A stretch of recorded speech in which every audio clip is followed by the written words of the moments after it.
Bonjour. Alors, je voudrais d'abord remercier Edouard Barre pour l'invitation. Et puis, peu à peu, c'est grâce à lui que je suis là. Et puis, c'est aussi grâce au Légos, du CNES à Toulouse, et l'Université Paul Sabatier. Et, on a organisé cette petite conférence, ce petit séminaire, mais peu à peu, à chaque fois, il y a eu des plus grands experts que moi dans chacun des domaines dans lesquels j'aurais pu présenter. Je travaille bien sur la prédictabilité du Niño. On a un groupe de systèmes complexes à l'Université de Concepción.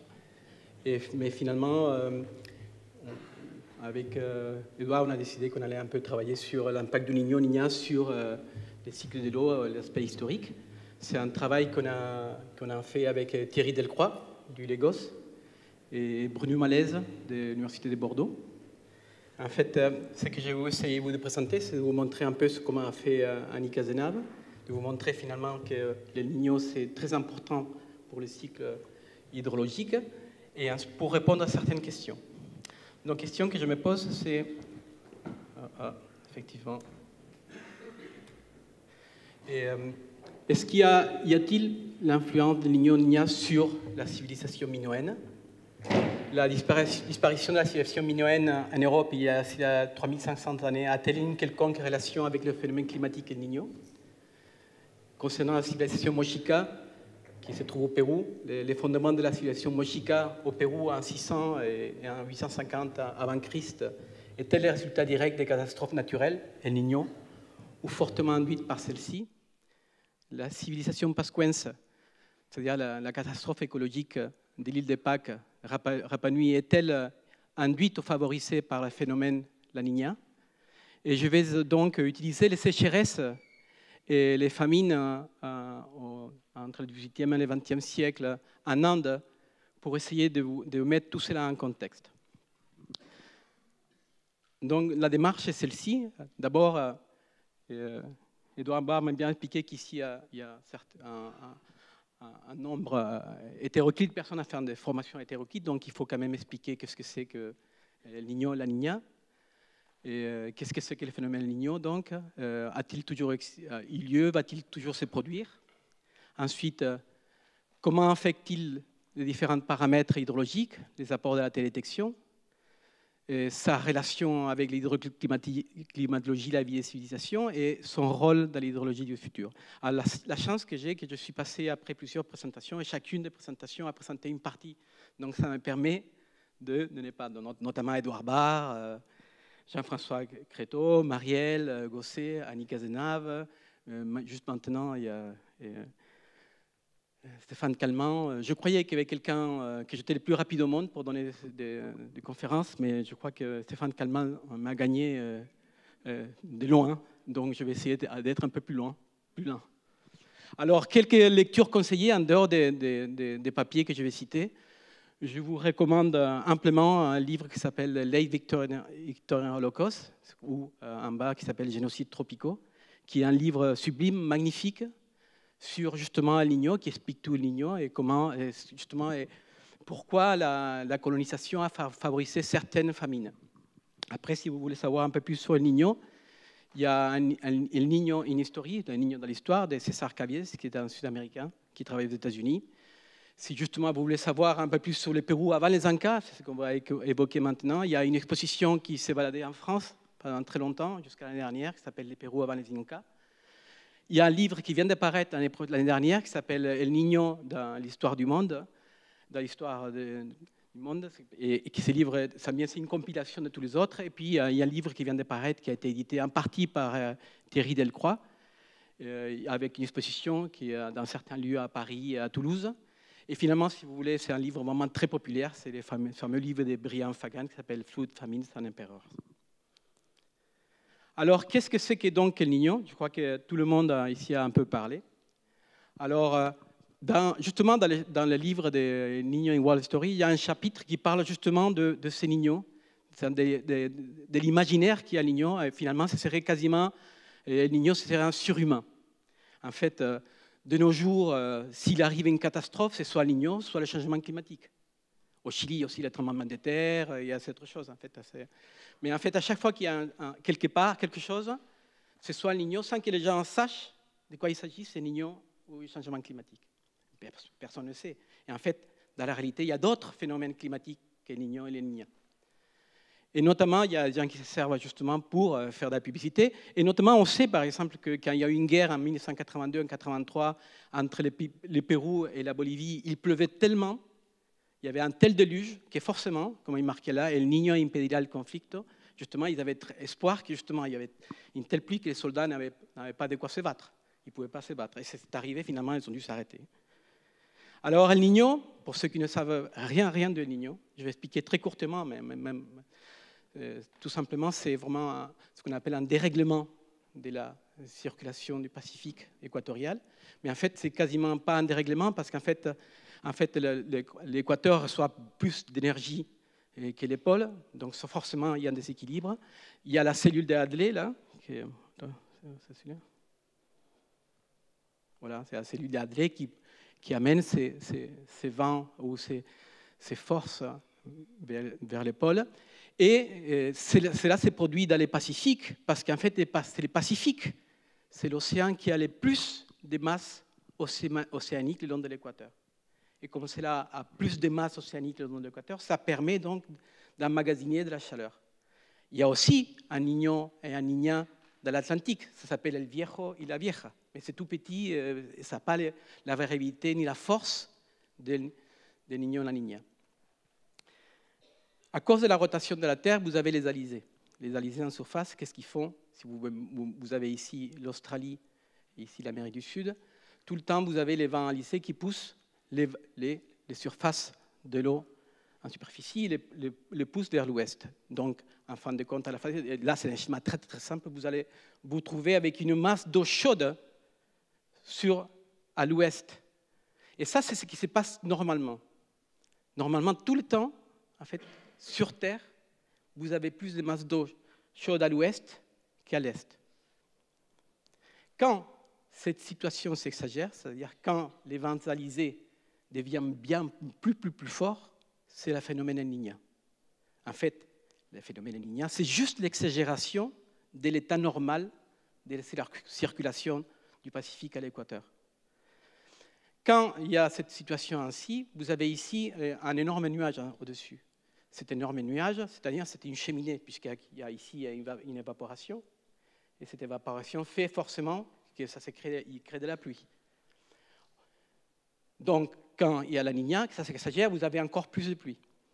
Et au contraire, de l'autre côté, puisqu'il y a des courants froids, il ne s'évapore rien, donc il ne pleut pas. Donc, il ne pleut pas le long de l'Amérique du Sud, et comme il ne pleut pas justement le long du Pérou, si jamais vous avez été au Pérou, il ne pleut quasiment jamais.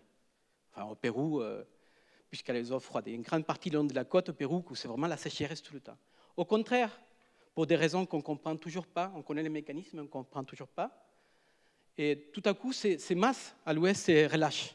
Ces masses à l'ouest se relâchent et elles commencent à se voyager le long de l'équateur Pacifique, de l'autre côté. Et comme elles se relâchent, finalement, cette cheminée qu'il y a ici, elle se balade tout le long de l'équateur.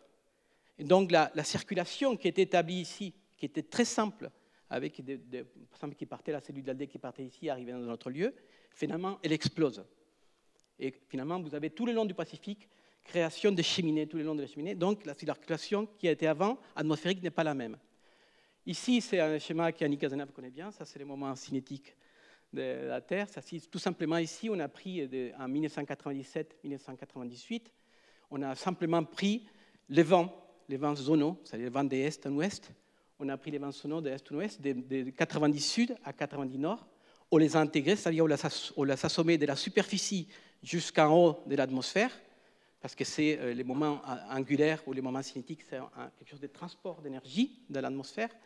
Et vous voyez bien qu'en 1997 à 1998, il y a eu un grand El Niño sur la Terre, donc, et qui s'est produit entre novembre, décembre, janvier, février, c'est le moment culminum, enfin, la culmination de ces phénomènes. Vous voyez bien que toute la masse de ces vents se trouve avant le phénomène se trouve à l'équateur. Et quand ce phénomène arrive, culmine, les masses d'air se transportent sur toute la Terre. Donc vous avez bien un phénomène qui se déroule dans le Pacifique, mais qui affecte toute la Terre. Et c'est pour ça que finalement, partout sur Terre, il y a une influence de ce qui se passe dans le Pacifique. Ici, je profite encore justement des présentations qu'il y a eu avant, notamment celle d'Edouard Barr. Il y a des indices qui permettent de mesurer El Niño. Depuis très longtemps, on va la revoir un peu plus en avant, il y a ce qu'on appelle l'oscillation astrale. L'oscillation astrale, c'est simplement les balancements qu'il y a dans le Pacifique Sud entre les pressions à l'ouest et les pressions à l'est. Quand vous faites la différence entre la pression entre Tahiti et Darwin, vous obtenez ce qu'on appelle l'indice de l'oscillation australe ou l'indice qui est lié à El Niño. Quand cet indice est négatif, par exemple ici en 82-83 et ici en 97-98, vous avez des El Niño très forts. Quand il est très fort, il est très noir. Un très rouge vers négatif. Au contraire, mais aussi, enfin, la première personne qui a trouvé ça, c'est Walker. C'est la cellule que je vais vous montrer antérieurement, je vous la remontrerai après. Mais il y a des gens aussi qui se sont rendus compte, notamment tous les paléoclimatologues, donc les troisième auteurs de cette présentation ici, qui en fait se sont rendus compte aussi que cette variabilité des pressions est très liée aux températures en surface, forcément, puisqu'il y a une masse de chaleur, d'eau chaude qui se balade d'un côté à l'autre du Pacifique. Donc il est possible de reconstruire les indices climatiques, les indices El Niño, juste utilisant des coraux ou des stalagmites dans d'autres lieux qui sont affectés par El Niño, ou par exemple des cernes d'arbres le long de l'Amérique du Sud, par exemple, ou d'autres lieux comme l'a montré justement Jean-François Créteau sur les hauteurs de l'Himalaya, qui sont ceux qui sont affectés par El Niño aussi. Donc en fait, si vous prenez toutes ces informations et vous utilisez des méthodes mathématiques, par exemple, comme on appelle les composants principaux, qui sont juste une autocorrélation sans Fourier, vous pouvez donc reconstruire la variabilité du Niño vers le passé. Il y a aussi, on utilise aussi les sédiments des lacs. Il y a ici un fameux indice, qui est l'indice de Palcacocha en Équateur, qui permet de voir la variabilité des Niño jusqu'à 4000 années avant nos jours. Donc, en fait, vous pouvez reconstruire la variabilité des Niño. Juste l'aspect historique, il ne faut pas tout lire, je vais juste le dire. Quand cette masse de chaleur arrive justement sur le Pérou, donc la cheminée qui était à l'ouest est arrivée finalement à l'est. Elle se retrouve en face de l'équateur. Et comme il se trouve en face de l'équateur, cette cheminée produit de la pluie. Ici, vous avez les pluies, par exemple ici à Piura, en Équateur. Et juste en bas, je vous montre une image. Ça, c'est le désert d'Atacama, au nord du Chili, il y a 2 années.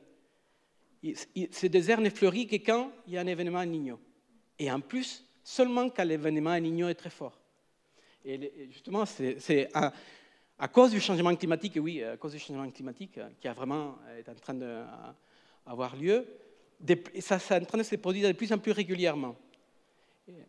Et en fait, là, à Piura, vous pouvez remarquer qu'il ne pleut quasiment jamais, sauf quand il y a un événement El Niño. Et de là vient le nom d'El Niño. En fait, comme durant ces années, historiquement, il a toujours plu dans ces époques, mais seulement ces époques-là, justement, les déserts fleurissaient, et il était donc possible pour ces gens de planter des choses ou manger des choses, des céréales qu'ils ne mangeaient jamais. En même temps, il arrivait des poissons qui s'étaient baladés le long de l'équateur, de l'équateur Pacifique, et qui arrivaient sur les côtes du Pérou et l'Équateur. Et donc, ces gens appelaient ces années-là les années de l'abondance. Et comme ces années d'abondance arrivaient quand est-ce que c'était le culminum, le maximum? C'était justement quand, en décembre, janvier, février, quand il y avait la naissance qu'ils appelaient Jésus-Christ, le petit Niño Jesús. De là, c'est là qu'il vient le nom d'El Niño. Et ça a été rapporté par les premières personnes qui ont parlé d'El Niño en parallèle de la recherche, c'est monsieur Luis Carranza, et j'ai retrouvé les bulletins pour cette conférence. Et justement, il a une photo de ces poissons qui viennent des tropiques, qui sont différents des poissons normaux qu'il trouvait sur place. Alors maintenant, je vais vous parler de l'influence des Niño-Niña dans quelques paramètres hydrologiques, mais par télétection. Évidemment, je ne vais pas les voir tous, Je vois la précipitation, les débits des fleuves dont a parlé Stéphane, les stocks d'eau totale. Là, je vais me servir des GRACE, justement, et je profite ici finalement que tout le monde a un peu présenté GRACE. Et puis, je vais parler un peu de stress hydrique qui va aborder finalement un peu plus tard M. Marsili.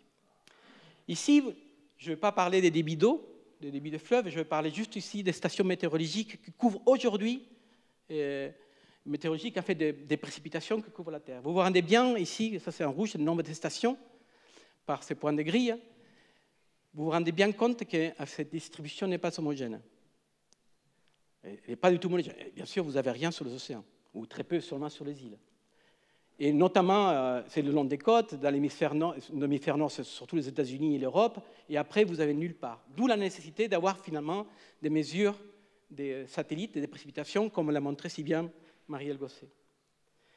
Ici, je vais vous présenter pourquoi El Niño est si important, finalement, El Niño-Niña, ce qu'on appelle aussi El Niño Southern Oscillation, c'est pour ça que ça s'appelle ENSO, est si important pour les précipitations. Ici, je vous montre les températures entre 1980 et 2015. Ça, c'est les données, c'est les anomalies des températures. Une anomalie, c'est quand vous enlevez la moyenne saisonnière. Vous prenez une moyenne saisonnière sur plusieurs années, sur 30 années normalement, vous la levez, vous avez les cycles annuels, et ce qui reste, c'est l'anomalie. Et donc, cette anomalie montre bien, ici, que vous avez, là, sur des 1980 à 2015, vous avez une augmentation carrément de 0,8 degrés Celsius. C'est énorme, hein. Ça semble petit vis-à-vis d'un cycle saisonnier, qui peut varier beaucoup de degrés, mais c'est significatif du point de vue statistique. Et ici, en rouge, c'est des gens qui ont calculé l'effet de l'ENSO, de El Niño donc, sur ces températures. Vous vous rendez compte que sur les températures, l'effet del Niño n'est pas très important. Ça, c'est sur les températures sur l'océan, plus les terres. Maintenant, si je mets à côté les mêmes effets, mais cette fois sur l'effet des précipitations, vous voyez ici que dans ces cas-là, comme a bien montré Annie Cazenave, il ne semble pas qu'il y ait un changement des régimes dans les précipitations, puisque vous sentez bien ici qu'il n'y a pas de tendance, il n'y a pas de pente de ces précipitations, contrairement aux températures. Les températures augmentent, mais les précipitations n'augmentent pas. J'avais une autre figure, j'ai enlevé pour faire plus court, où on montre bien que nulle part sur Terre, à utiliser la mesure satellite, ou très peu, il y a des tendances significatives des précipitations. Donc il est peu probable qu'il en soit ailleurs, justement.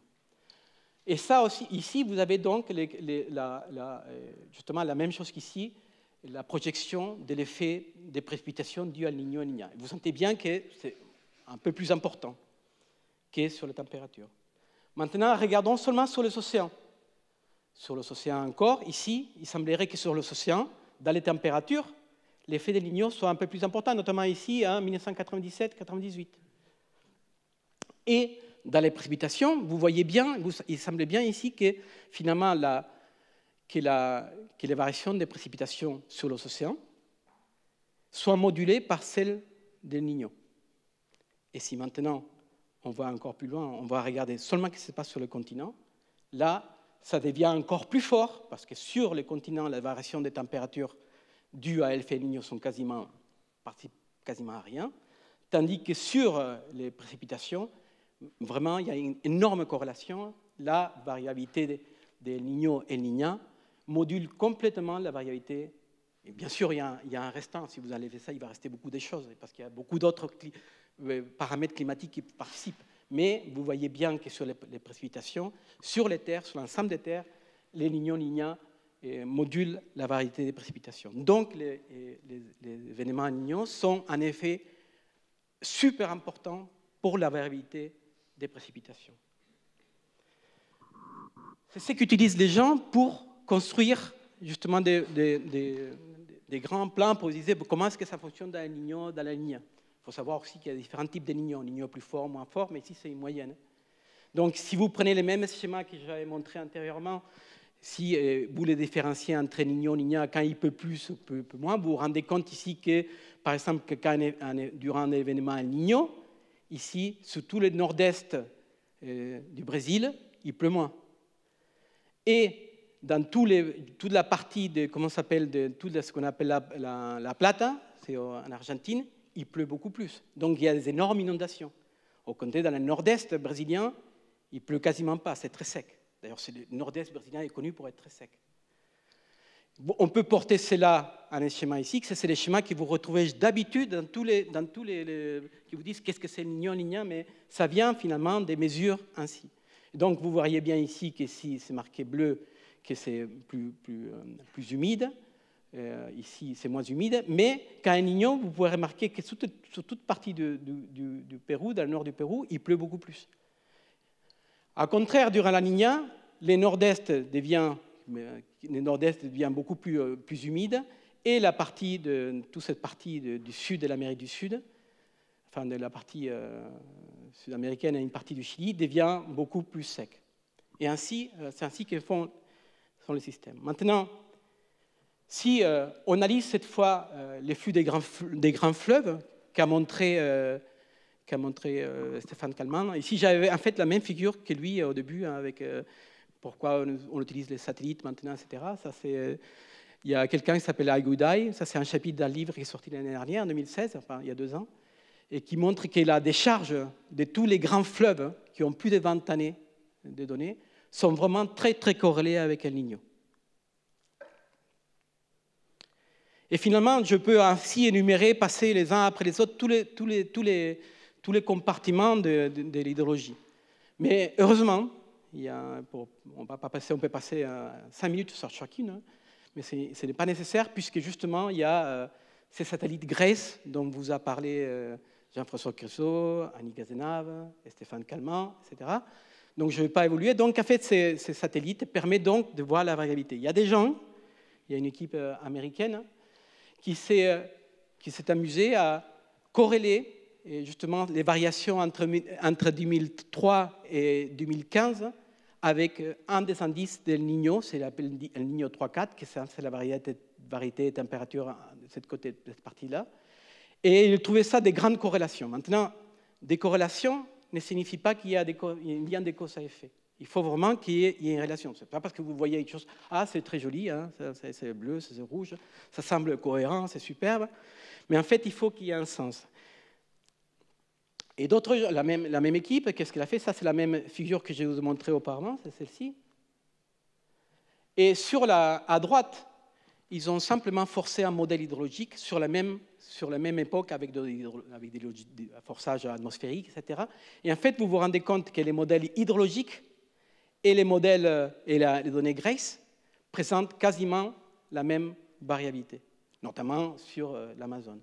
Donc, en fait, GRACE, bien que finalement soit à assez basse résolution, finalement reproduit d'une certaine façon bien l'effet d'El Niño et Niña sur les continents. En allant un peu plus loin, on peut maintenant regarder un peu ce qui a trait à ce qu'on appelle le stress hydrique. C'est-à-dire que le stress hydrique, c'est quand la demande en eau dépasse les ressources disponibles. Y a-t-il un effet justement d'El Niño et Niña sur le stress hydrique? Parce qu'en fait, il y a un des livres que je viens de lire, qui vient de sortir, qui dit que finalement, qu'El Niño et Niña, c'est beaucoup de bruit pour rien. En fait, ce n'est pas si vrai, hein. Là, c'est les calculs de stress hydrique. Je ne vous spécifie pas suivant El Niño ou la Niña.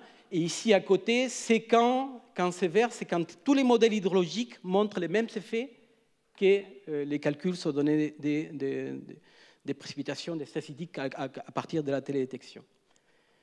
Et en fait, si on prend en compte toute la variabilité, ici, vous avez la population mondiale entre 1961 et 1965, c'était 2,97 billions. Entre 2006 et 2010, c'était 6,5 billions.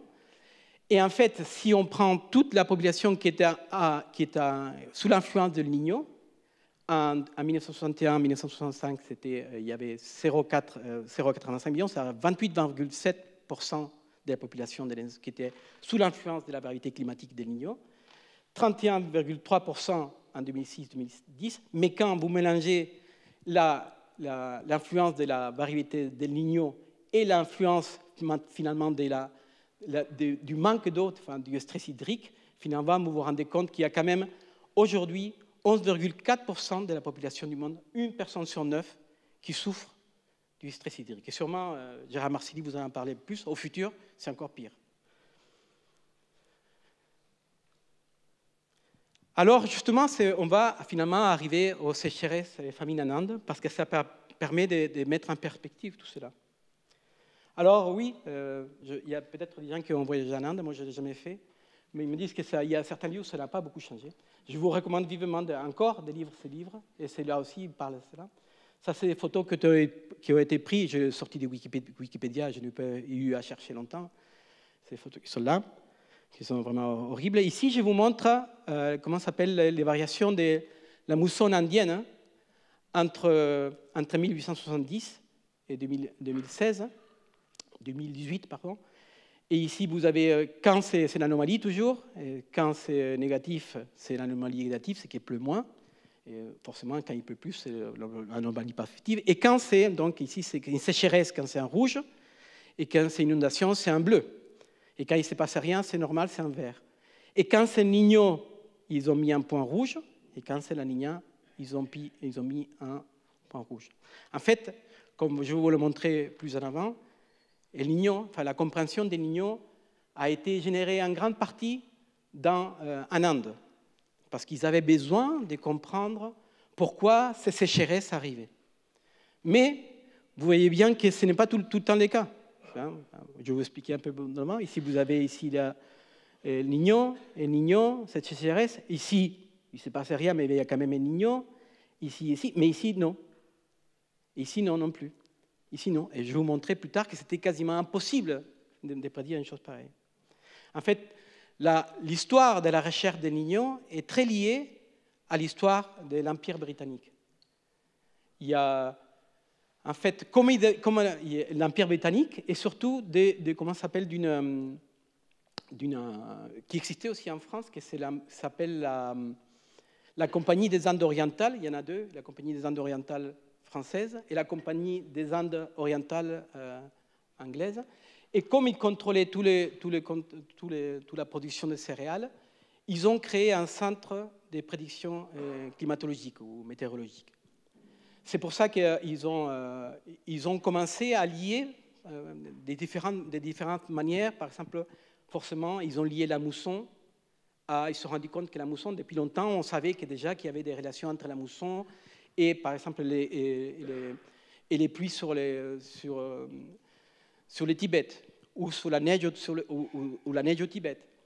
Et peu à peu, ils ont commencé, pour leur régression, ils ont commencé à mettre de plus en plus des paramètres hydrologiques, des paramètres de digues ou des précipitations sur d'autres continents.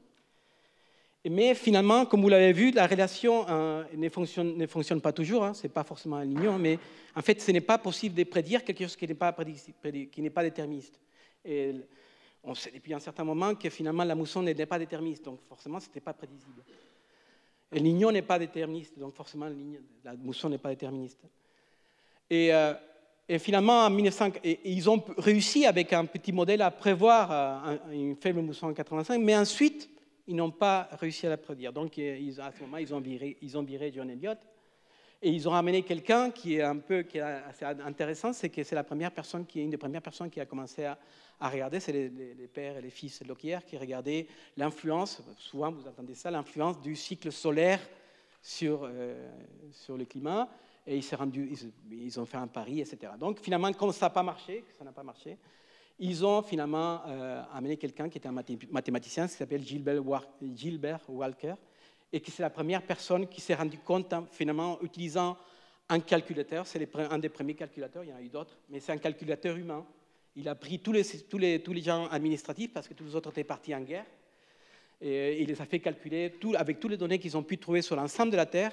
Ils ont pu calculer les relations qui existaient entre toute la climatologie sur Terre. Et c'est lui la première personne qui s'est rendu compte qu'il y avait une oscillation astrale, mais c'est la première personne aussi qui s'est rendu compte qu'il y avait l'oscillation nord-atlantique et l'oscillation du Pacifique Nord, entre autres.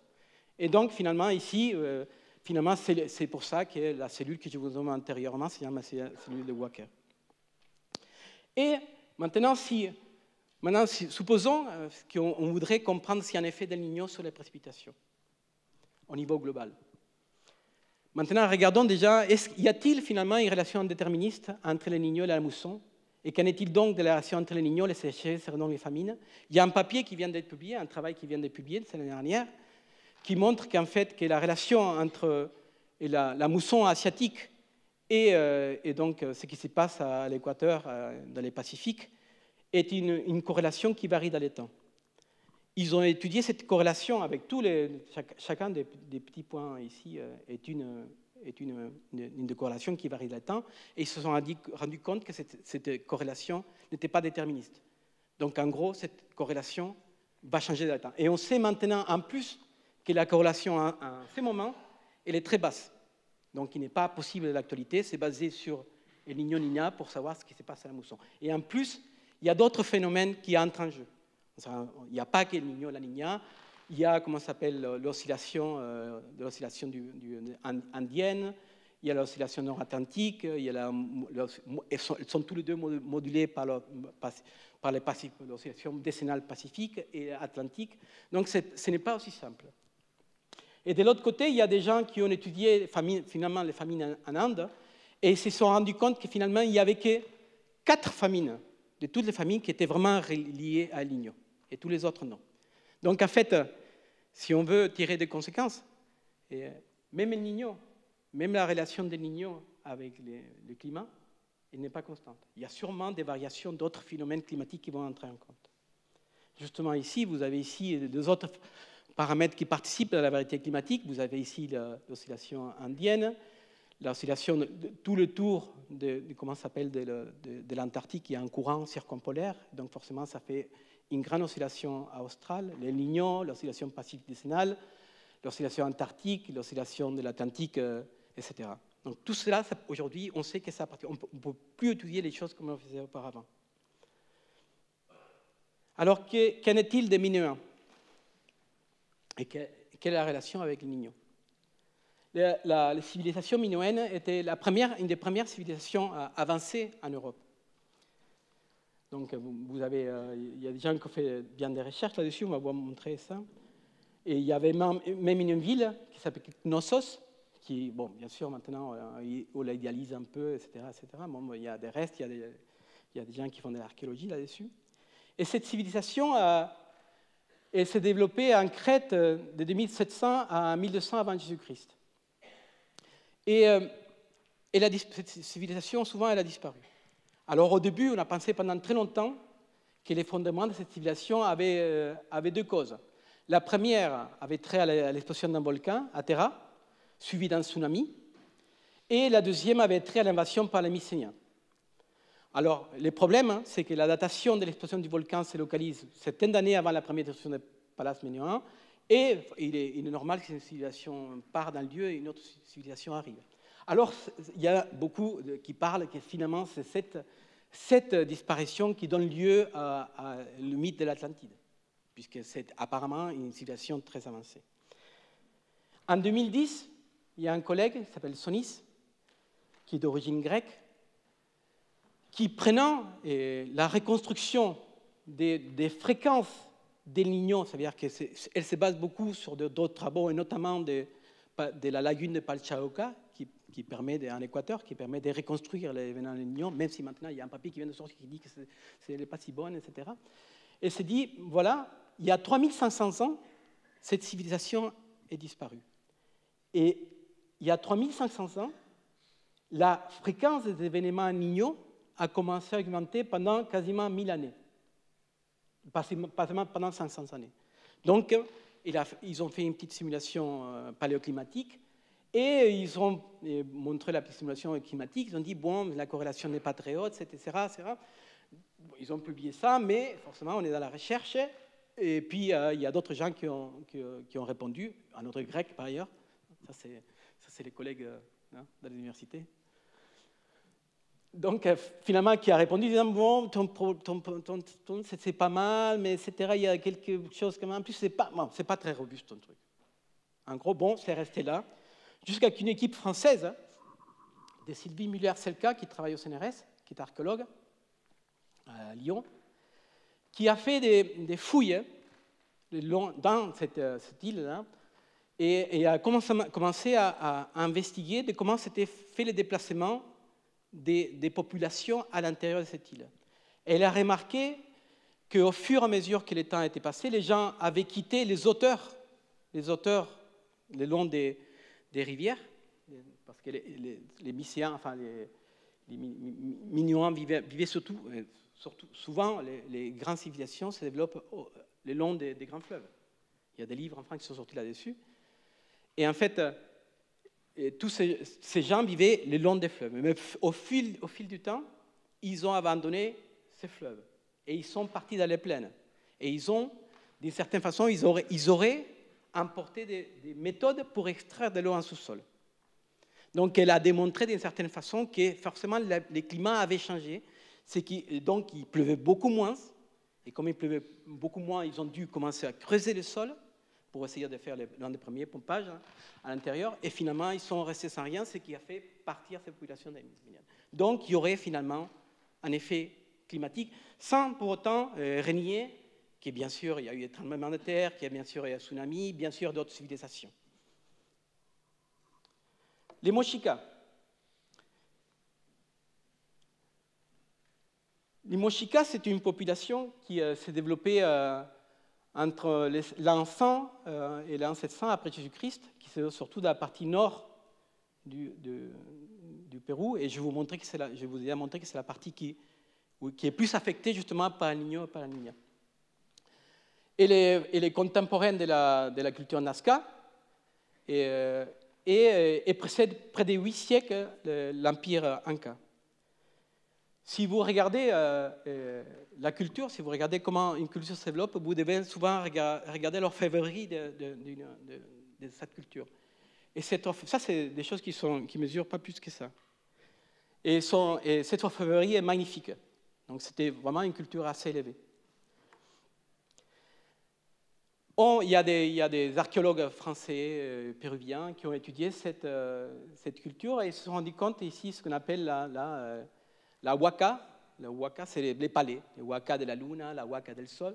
Et ils se sont rendus compte qu'en fait, au cours du temps, il y avait une huaca, c'est un de leurs palais qui a disparu justement parce qu'il y avait eu des grandes inondations. Et ils ont déplacé cette huaca, donc ces palais, plus vers le centre justement pour étudier cette disparition. En fait, il y a des auteurs qui ont démontré qu'il existe bien, qu'il y a un déplacement. Là, vous avez un huaca et vous vous rendez compte à l'intérieur, c'est vraiment, il y a des hiéroglyphes, forcément de cette civilisation qui ne sont pas égyptiens, donc, et qui sont vraiment. Et ça, c'est un ancien palais qui, bien sûr, qu'avec le temps, il a subi l'érosion. Je vous conseille vivement d'aller voir ces lieux. Et en fait, ils se sont rendus compte qu'effectivement, il y a eu des tremblements de terre, il y a eu des inondations, des dues al Niño, et que peu à peu, il y a eu comme une variation des Niño, ils ont dû l'abandonner. En fait, ces travaux se trouvent soutenus par beaucoup d'autres travaux qui montrent bien que le Niño, la Niña, est un effet prépondérant dans le déplacement des civilisations ou des civilisations dans toute la partie nord qui va de l'Atacama jusqu'au Pérou. C'est pour ça que finalement, cela m'amène à Rapa Nui. Rapa Nui, c'est là. C'est vrai que c'est loin du Chili, mais pour des raisons historiques, c'est maintenant au Chili. Bien qu'eux, ils veulent constituer un seul pays avec la Polynésie française et les autres îles. J'espère qu'un jour, ils pourront le faire. Je n'ai pas été, mais Thierry Delcroix a été, mais il disait bien bonjour depuis là-bas. Et en fait, vous avez cette île qui mesure 23 km, elle a 18 ici, 12 là. Et c'est une des îles les plus isolées du monde. Et c'est pour cela que tout le monde, sûrement à un moment ou l'autre, a lu un livre sur l'arrivée des extraterrestres sur l'île, comment est-ce qu'ils ont monté ça. C'est un peu comme la même chose qu'avec les pyramides. Donc, il y avait les mystères. Il y a eu de l'esclavagisme. Hein. Il faut lire l'histoire de Rapa Nui. Ces gens, vraiment, n'ont pas eu beaucoup de chance. Parce qu'ils ont souvent... il y a eu même un moment où, à Tahiti, pour exploiter les carrières ou pour le faire travailler à Tahiti, ils ont amené quasiment toute la population de Rapa Nui pour aller travailler à Tahiti. Et après, je ne sais pas, l'Empire britannique a eu la bonne idée d'installer des moutons sur l'île des Pâques, donc il a mis en prison tous les gens pour qu'ils ne dérangent pas les moutons. En fait, ces peuples n'ont connu que des misères. Et finalement, il y a un livre fameux maintenant qui s'appelle Collapse de Jared Diamond qui en parle un peu. Il y a certains qui trouvent qu'il exagère, il y a beaucoup de gens qui sont contre justement ce livre Collapse, qu'il est trop négatif. Donc, en fait on ne sait pas pourquoi cette civilisation a disparu. Alors, il y a des gens qui pensent que c'est dû au déboissement pour l'agriculture, donc pour d'autres qui sont pour faire les moailles. Et il y a des gens qui pensent que les rats sont arrivés et ils ont forcément fait diminuer la population. Il y a eu le feu, et surexploitation des ressources. En fait, justement, Thierry Delcroix, c'est lui qui a eu cette idée, donc on a commencé à travailler là-dessus.